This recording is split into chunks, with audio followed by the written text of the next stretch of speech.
Saat ku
firman pada hari ini tentang pembaruan pikiran.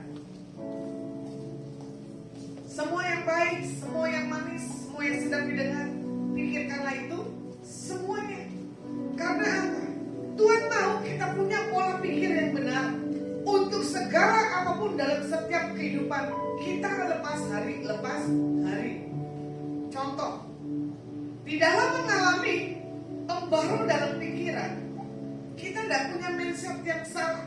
Kita tidak punya sesuatu hal yang membuat kita ini mencurigakan orang. Nah ini, mencurigai berarti adalah tidak mempercayai Tuhan. Mencurigai orang berarti kita seorang pembunuh secara tidak langsung, ya. Makanya di sini dikatakan yang paling penting adalah kita untuk menjaga pikiran supaya kita lepas dan kita menjadi seorang pemenang. Tidak gampang kita punya pola pikir yang benar. Apa yang tidak pernah dipikirkan, tidak pernah timbul dalam hati, itu sudah Tuhan siapkan. Contoh hal yang sepele dan hal terkecil dalam kehidupan saya. Tadi aja barusan saya dari Salatiga, pagi-pagi ditantang lagi, Bu, ayo makan durian. Siapa takut? Berapa hari yang lalu makan durian? Itu enggak? Hari apa tuh? Hari Senin? Selasa. Ya. Kebetulan saya salah tanggal, ada di kota Jepara. Diajak makan sate kambing, the best banget. Saya lupa di kota Bansri. Entah kenapa diajaklah kita dimakan durian. Pikiran saya nggak punya apapun juga tentang keadaan, tentang orang ini yang saya temuin yang punya durian yang sama. Saya cuma telepon Ibu Endang dari Salatiga, Bu, kita mau makan durian yang dari punya pohonnya langsung. Oh Bu, saya punya lagi, lain katanya. Apa lagi? Ada Bu, itu namanya Pak Eli. Sebentar Pak Eli. Pak Eli yang istrinya gendut Bu, katanya. Iya. Kok kamu ngerti? Loh, baru berapa hari lalu saya makan di situ.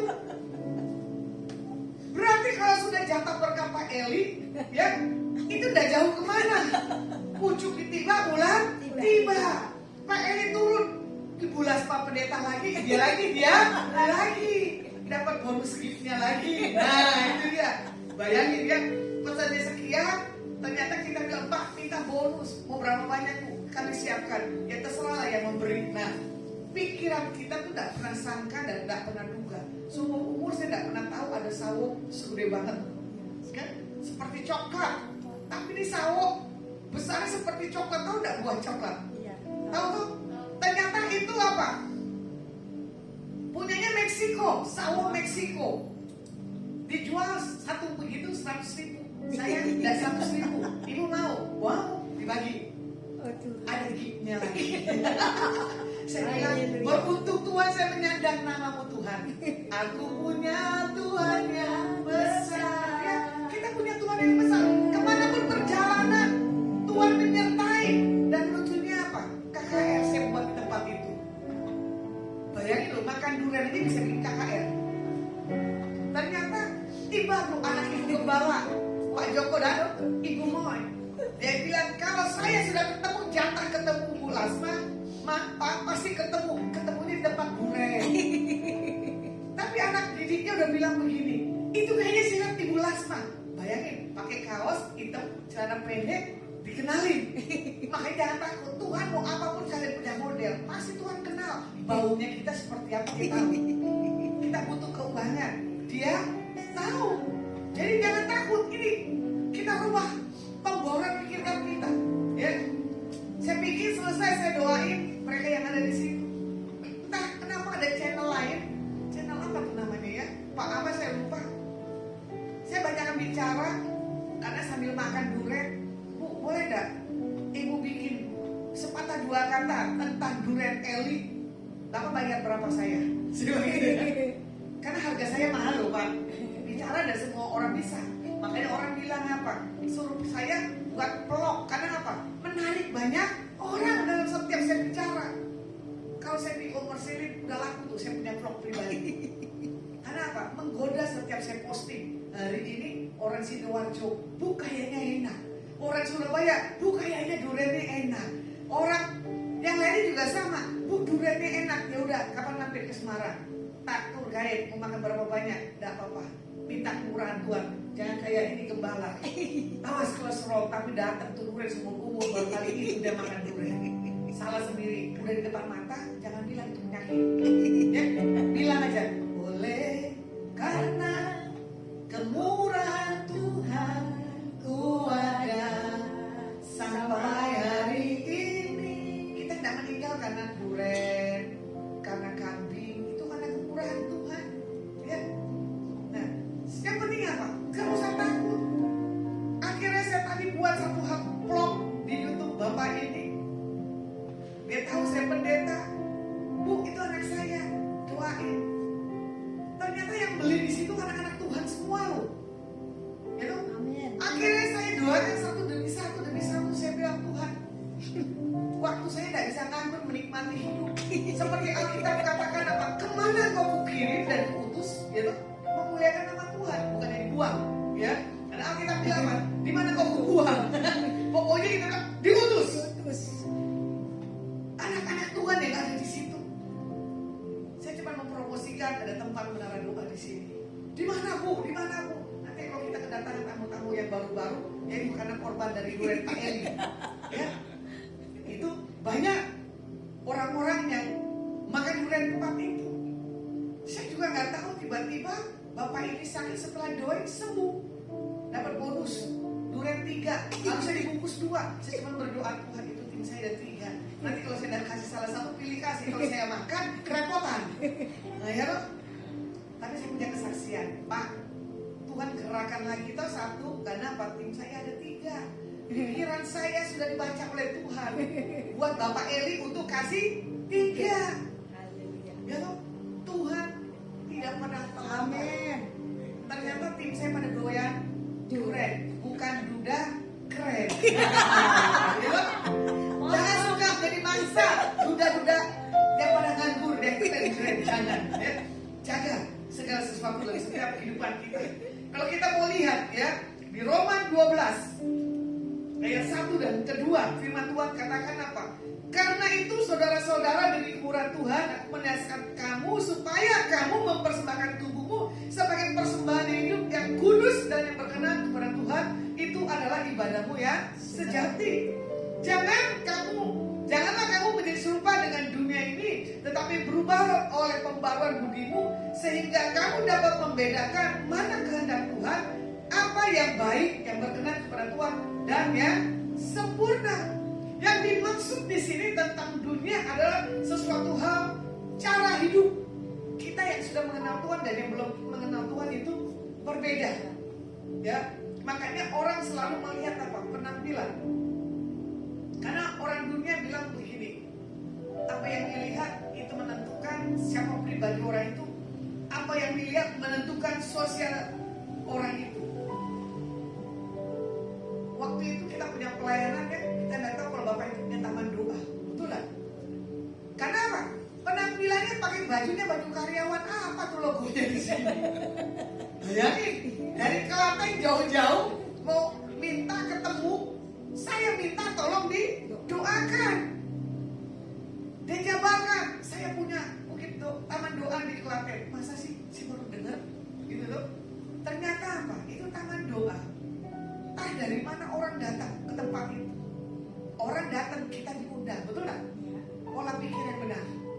Ternyata kita diundang, saya mau minta bulan April, rekan saya Bu Erwin bilang, jangan Bu, Ibu terlalu capek. Habis keliling 1 bulan, Papua, Ambon, dan Makassar. Terjadilah di bulan Mei. Deal demi deal tanggal berapa? 20-an. 21 setelah ibadah Adonai. Rekan saya Bu Irma lapor. Ternyata perkawinan kamu dan ulang tahun cicinya 2 tembakan di bulan Mei. Bu Irma gak jujur kalau dia perkawinannya di bulan Mei, bulan tahunnya, betul gak? Jadi uang Ibu Irma, uang cicinya udah laku karena apa? Udah ditraktir sama bapak itu. Amin. Haleluya. Saya bisa ditraktir ulang tahun kemarin, betul gak? Ya, amin. Begitupun kalian, saya gak tahu ini gembala ditraktir sama orang gak nih? Kasih anugerah. Ya, jadi kan masa anugerah, Bu Irma gak pernah merancang nih nanti gua merayakan ulang tahun perkawinan di mana dan makan apa. Nah ini pola pikir lagi kan. Semua yang manis, Amin. semua yang sedang didengar harus ada di sini. Amin. Kemarin baru saya dengar berita ada satu suami dari hamba Tuhan yang punya nama Alex Pelly, ya toh. Beritanya lah ini saya nggak mau lihat beritanya. Yang saya mau lihat bagaimana ibu ini tegar, tetap kuat walaupun dia tampil di depan umum, tidak menggerung-gerung bahasa Jawanya ya. Ya toh, nggak nangis seperti apa? Karena bagi saya begini, orang yang mengenal Tuhan, dia nggak akan takut dunia. Karena apa? Kita di bumi ini hanya sementara, lompatan.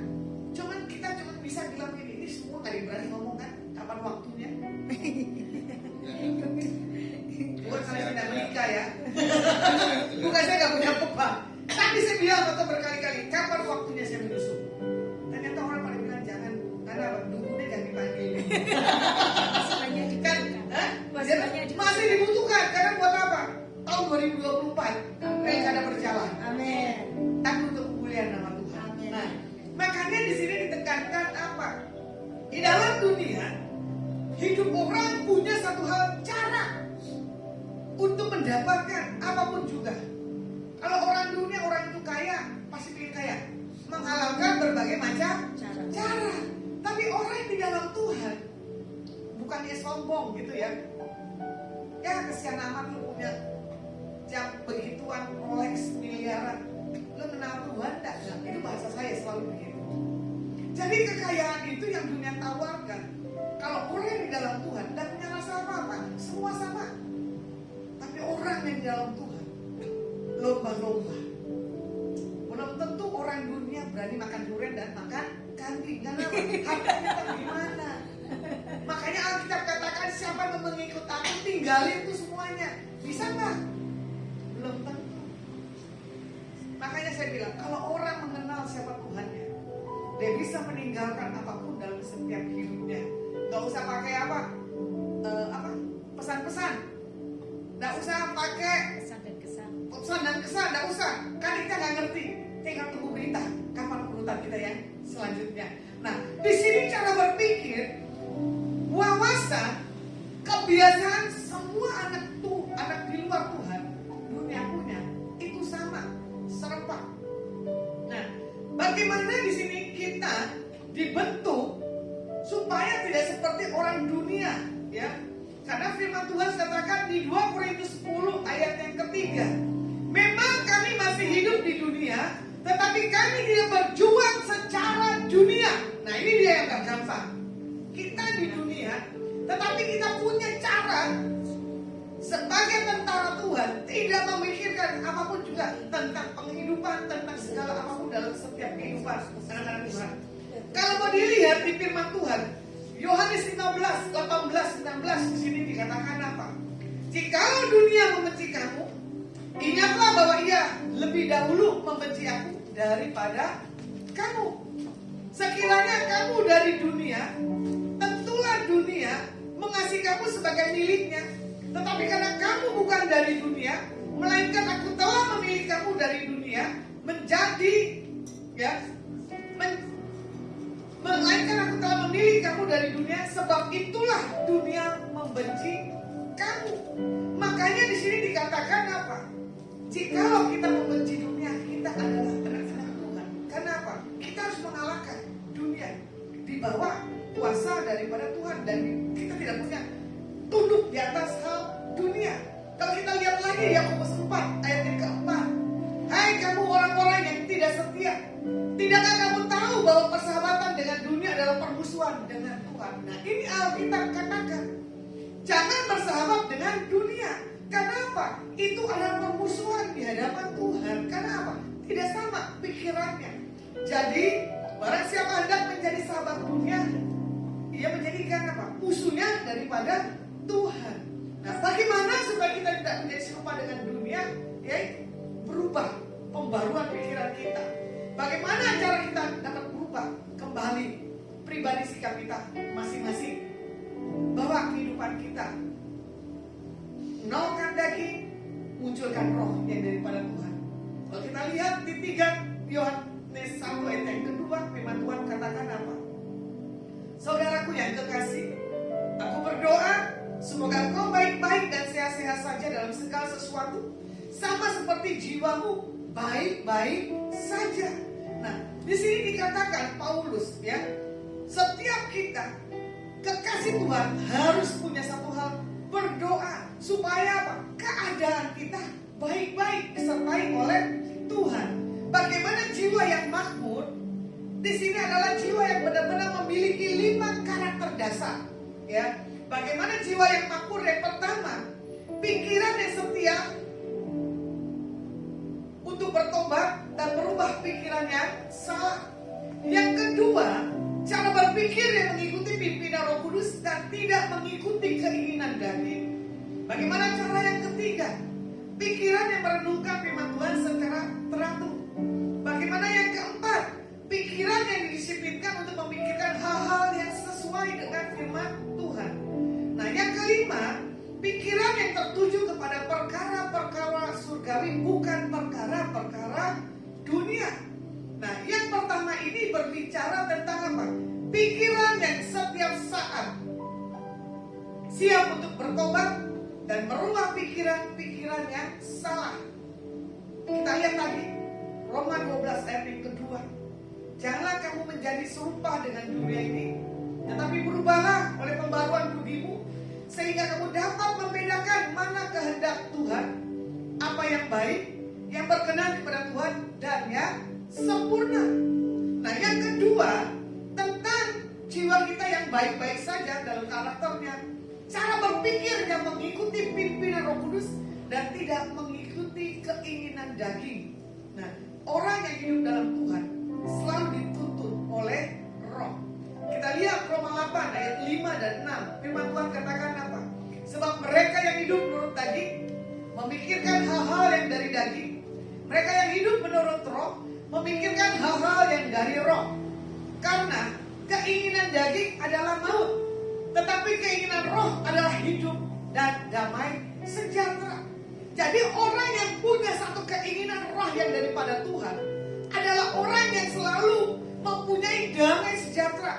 Hidupnya gak pernah ketakutan, hidupnya gak pernah stres. Karena apa? Semuanya sama saja. Amen. Saya melakukan pelayanan bersama dengan Roh Kudus. Amen.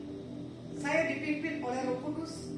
Mau naik mobil, mau naik motor, mau naik kereta, mau naik pesawat. Karena saya tahu saya dipimpin Roh Kudus, makanya saya punya damai sejahtera yang dari Tuhan. Nah, yang ketiga adalah pikiran yang merenungkan firman secara teratur. Nah, ini dia ayat katekisasi saya waktu saya gereja Batak HKBP.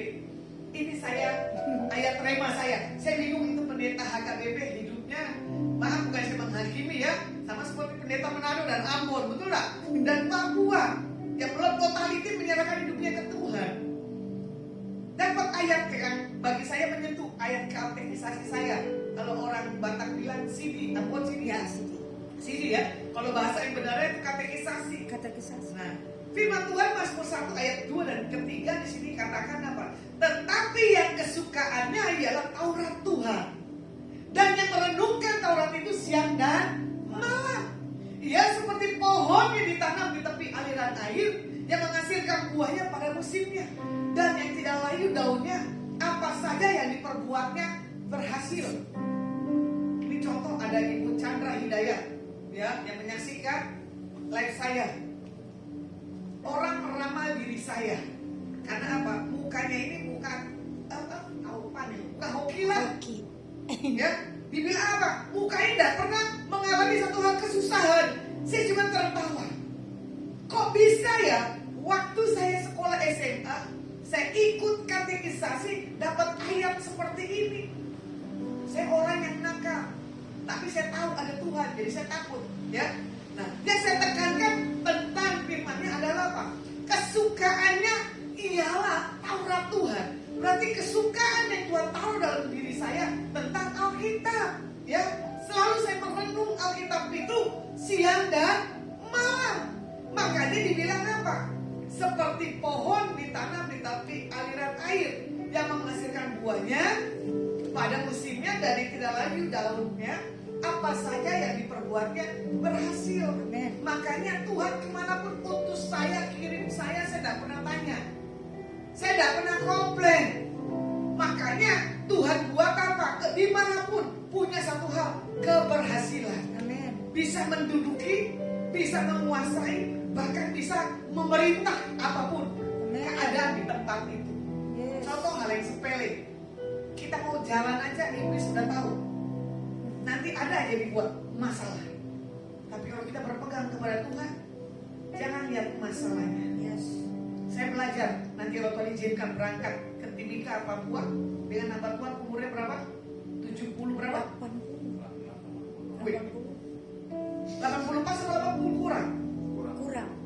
Ini hamba Tuhan penginjil, pengusaha, umurnya 80 kurang, tapi energinya luar biasa walaupun sekarang tepar. Karena apa? Gulanya naik. Karena apa? Berpacu otak naik catur, lupa akan usia opa ini. Tapi kalau opa ini udah telepon, dia lihat saya atau dia dengar suara saya, dia kira karena apa? Opa ini melihat jiwa penginjilan opa ada di dalam diri saya. Betul. Tapi Pak Gembala ini dan istrinya bilang apa? Ibu siap-siap lelah. Udah biasa saya lelah. Karena apa? Sudah terlatih mental seorang laskar tentara Tuhan. Amin. Ya, jadi di sini dikatakan apa? Dan yang tidak laju daunnya, Amin. tetap energi. Yes. Mau makan nggak makan, tetap percaya pemeliharaan Tuhan sempurna dalam kehidupan kita. Yang keempat adalah pikiran yang disiplinkan untuk memikirkan hal-hal yang sesuai dengan firman Tuhan. Nah, Filipi 4 ayat yang ke-8 firman Tuhan katakan apa? Jadi akhirnya saudara-saudara, semua yang benar, semua yang mulia, semua yang adil, semua yang suci, semua yang manis, semua yang sedap didengar, semua yang disebut kebajikan dan patut dipuji, dipikirkanlah itu semuanya dalam setiap pikiran kita. Supaya apa? Kita punya damai sejahtera daripada Tuhan. Gak punya uang, tenang serahkan ke Tuhan. Gak bisa makan, tenang serahkan ke Tuhan.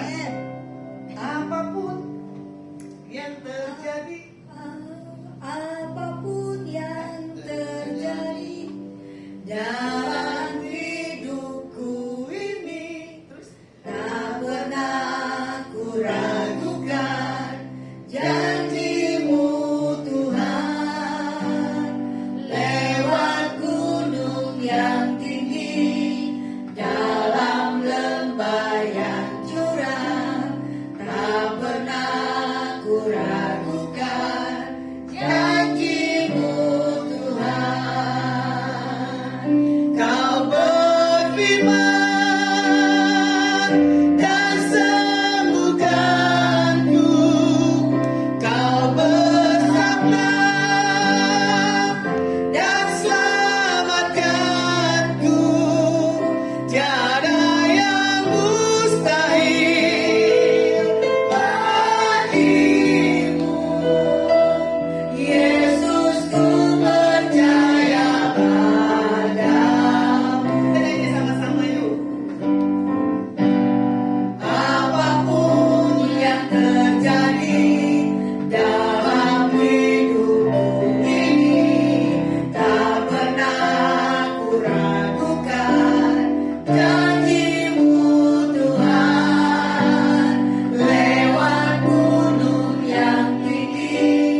Maret, Tuhan Yesus menyertai. Amin.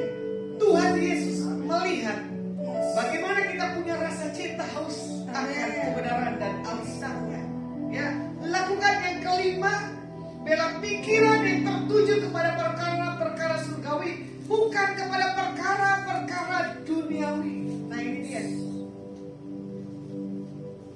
Tadi atau kemarin ada seorang pembicaraan begini, Bu, ada pendeta yang kaya. Maksudnya apa ini?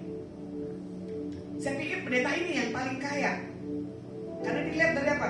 Nilai jam tangannya. Ternyata jam tangannya ini apa? Limited edition. Jadi ternyata orang-orang yang punya jam termahal di dunia. Saya tidak akan sebutin nama pendetanya, tapi saya tidak pernah lihat jam tangan pendeta ini. Tapi anak ibu ini bisa ngerti. Karena apa? Kelasnya sama, betul tak? Saya harap nggak mungkin paham ya. Makanya jam mahal nggak ada, betul tak? Yang dikenal hanya apa? Seiko, betul ya? Rolex. Yang penting pakai, Bu. Yang penting pakai. Ya, semua orang punya Rolex, tapi kelasnya. Ternyata baru saya ngerti. Saya pikir Rolex itu standar yang seperti ini, ternyata enggak. Ada yang limitednya. Jadi saya punya perpikiran begini. Pendeta ini berarti punya kelas. Karena apa? Dia pasti sudah menyenangkan Tuhan. Amin. Makanya kalau kita menyenangkan Tuhan, kelas kita itu berbeda. Ya, kemanapun kita berdampak. Kemanapun kita berubah, orang punya pikiran yang salah dan pikirannya takut.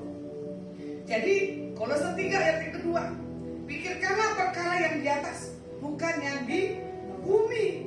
Karena apa? Di bumi ini ngengat dan binatang merayap yang menghabiskan segala sesuatunya. Contoh, saya ada punya satu tempat, saya taruh barang tidak pernah ditinggalin. Ternyata apa?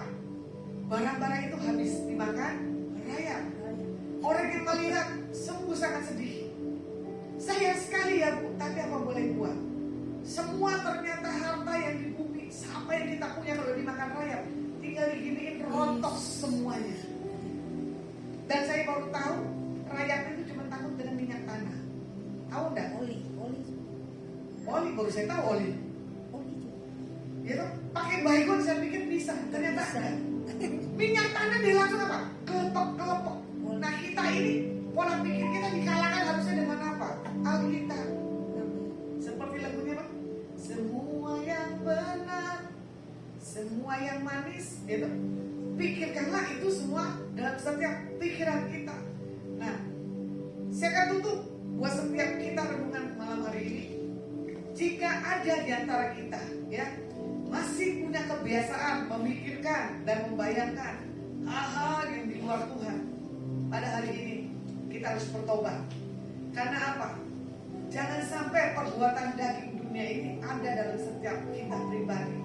Karena Alkitab berkata, kita mau serupa dengan Tuhan atau serupa dengan dunia.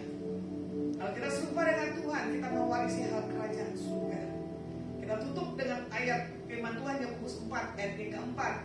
Hai kamu orang-orang yang tidak setia, tidakkah kamu tahu bahwa persahabatan dengan dunia adalah permusuhan dengan Tuhan? Jadi barang siapa hendak menjadi sahabat dunia ini, dia menjadikan dirinya apa? Musuh Tuhan. Jadi buat setiap kita sebagai terang dan anak-anak Tuhan, jangan sampai kita menjadi cinta akan dunia, jadi musuh daripada Tuhan. Buat hari ini kebenaran tentang pembaruan pikiran tertanam dalam setiap kehidupan kita. Mari kita tutup dalam doa. Terima kasih Bapa yang baik, Bapa yang kami kenal adalah Bapa yang mempunyai pola hati pikiran yang benar buat setiap kami umatmu yang ada di sini, maupun yang menyaksikan live streaming maupun siaran ulang. Biar segala hal yang terbaik dalam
Saudara pula kami undang ibadah setiap minggu jam 11 di Menara Doa Volume. Dan Sabtu depan di tanggal 4 saya ada di Jawa Timur. Proses persiapan masa operasi, angkat pen tangan saya minta dukungan dalam doa ya, supaya dokter menjamah, suster menjamah, saya disuntik tidak mengalami sakit kesakitan, karena saya paling tidak suka disuntik.